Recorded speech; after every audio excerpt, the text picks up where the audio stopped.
আজকে বানাচ্ছি পালং চিংড়ি। প্রথমে চিংড়ি মাছগুলো আমি এখানে বড় চিংড়ি নিয়েছি, ছোট চিংড়ি হলেও ভালো হয়।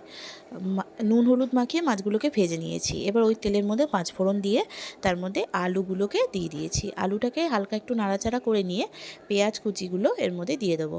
দিয়ে ভালো করে এগুলো সব ভেজে নেব।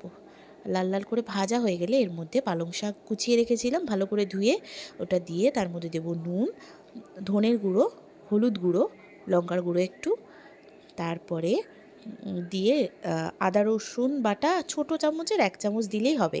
দিয়ে ভালো করে নাড়িয়ে চাড়িয়ে নিয়ে চাপা দিয়ে শাকটা হতে দেবো মিডিয়াম আঁচে। শাকটা যখন একটু টেনে আসবে জলটা, তখন এর মধ্যে কেটে রাখা বেগুনগুলো দিয়ে ভালো করে নাড়িয়ে চাড়িয়ে চাপা দিয়ে দেবো। বেগুন দেওয়ার পরে আবার একটু জল ছাড়বে। তারপরে সবার শেষে চিংড়ি মাছগুলো আমি এখানে বড় চিংড়ি বলে কুচিয়ে নিয়েছি, ছোটো চিংড়ি হলে আর কোচাতে হবে না। আমি কাঁচি দিয়ে কেটে নিয়েছিলাম, ছোটো চিংড়ি হলে নর্মালি দিয়ে